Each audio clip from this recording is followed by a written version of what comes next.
for 3 months before I was sworn in. But now, 6 months later, we've changed that. We've gone from 60,000 jobs per month to 60,000 jobs every 3 days.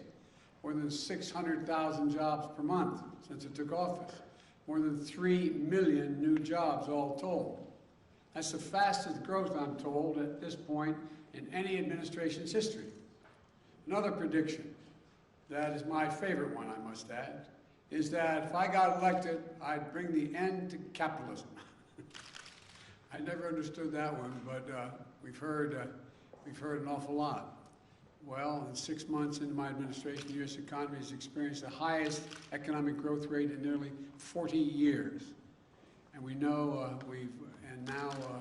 we knew that we needed to launch a wartime effort to get America vaccinated and pass a powerful American Rescue Plan. We did both those things. And now the forecasters have doubled their projections for growth this year in the economy to 7% or higher. In fact, the U.S. is the only developed country in the world where growth projections today are stronger than they were before the pandemic hit. At the same time, companies across the country are giving workers a raise, unusual thing. And the number of new unemployment claims has been cut by more than half since I took office. And by the way, 2 weeks ago, I issued a major executive order promoting fair and open competition, which is the cornerstone of American capitalism. Banning non-compete clauses, that's suppress workers' wages, lowering the price of things like hearing aids, prescription drugs, internet service, along with dozens of other actions. Folks, it turns out capitalism is alive and very well. We're making serious progress to ensure that it works the way it's supposed to work, for the good of the American people. So for all those predictions of doom and gloom 6 months in, here's where we stand. Record growth, record job creation, workers getting hard-earned breaks. Look, we brought this economy back from the brink, and we've designed our strategy not only to provide for a temporary boost, but to lay the foundation for a long-term boom that brings everyone along. You know, that's why we designed the American Rescue Plan, to help not just all those, everyone at once, but over the course of a full year and beyond. So we can help families and small businesses weather the ups and downs as the economy recovers from a historic pandemic, and there are going to be ups and downs. We saw a great example of that just last week. For the first time, monthly payments began going out to nearly every working family raising a child in the United States of America. Thanks to the expanded child tax credit in the American Rescue Plan, $300 a month going out for each child under the age of 6, and $250 for every child 6 through 17. Every month for the next 6 months, with more coming in the spring. That money is a game changer. For some, it's a lifesaver. Think of the single mom struggling to put food on the table each month. The parent has to tell their kid, I'm sorry, honey, but we can't afford those dance classes. Or the sports team you want to play in this fall, we can't do it. You know, they can't wait for the credit against their taxes to be coming next year as a tax credit. They need cash in their pockets today. For families with the least, this money will do the most, dramatically reducing child poverty in America. And for millions of middle-class families, it'll give them a little bit of breathing room every month. That's just one example of how we're building an economy from the bottom up and the middle out. But despite that progress, we cannot afford to be complacent. We know that our economic recovery hinges on getting the pandemic under control. You know, and by fully vaccinating 160 million Americans, or 80% of our seniors, we've fundamentally changed the course of the pandemic from one that threatens all Americans to a disease that has the most severe impacts only on the unvaccinated people in the country. But we can't let up, especially since and because of the Delta variant, which is more transmissible and more dangerous. Unfortunately, Cases are now rising, particularly in communities with very low vaccination rates. Just 4 states account for nearly 40%, 4 states, 40% of all cases last week. Virtually all hospitalizations and deaths are occurring among unvaccinated Americans. These tragedies are avoidable. The data couldn't be clearer. If you're fully vaccinated, you have a high degree of protection against severe illness, hospitalization, and death. If you're unvaccinated, you are not protected. So please, please get vaccinated. Get vaccinated now. It works. It's safe. It's free. It's convenient. You know, this virus doesn't have to hold you back any longer. It doesn't have to hold our economy back any longer. But the only way we put it behind us is if more Americans get vaccinated. We also know that as our economy has come roaring back, we've seen some price increases. Some folks have raised worries that this could be a sign of persistent inflation. But that's not our view. Our experts believe, and the data shows, that most of the price increases we've seen were expected and are expected to be temporary. The reality is you can't flip the global economic light back on and not expect this to happen. As demand returns, there's going to be global supply chain challenges. We've seen that in semiconductors, which are used in automobiles. That global shortage has slowed vehicle production, creating a temporary spike in car prices. That's a real challenge. My administration will do everything we can to address it. But again, these disruptions are temporary. Lumber prices are another example. They spiked early in our recovery, but in recent weeks, they began to fall. They've fallen by more than 50%. In the hospitality industry, prices are returning to where they used to be. Economists call all these things transitory effects, and they account for about 60% of the price increases we've seen over the last few months. Now, I want to be clear. My administration understands that if we were to ever experience unchecked inflation over the long term, that would pose a real challenge to our economy. So while we're confident that isn't what we're seeing today, we're going to remain vigilant about any response that is needed. As I made clear to Chairman Powell of the Federal Reserve when we met recently, the Fed is independent. It should take whatever steps it deems necessary to support a strong, durable economic recovery.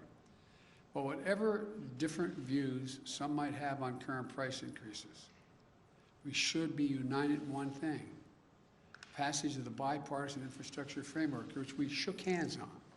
We shook hands on. And my Build Back Better plan will be a force for achieving lower prices for Americans looking ahead.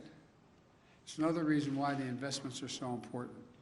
If we make prudent multi-year investments in better roads, bridges, transit systems, and high-speed internet, in a modern, resilient electric grid, here's what will happen. It breaks up the bottlenecks in our economy. Goods get to consumers more rapidly and less expensively. Small businesses create and innovate much more seamlessly. If we increase the availability of quality, affordable child care, elder care, paid leave, more people will enter the workforce.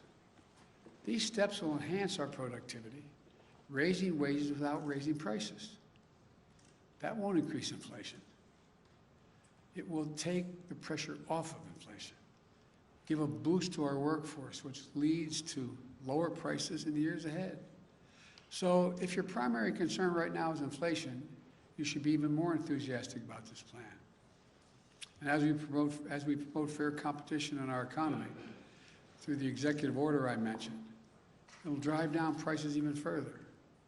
New businesses will get in the game, competing against those giant corporations who have been free to ramp up prices because they haven't had any real competition.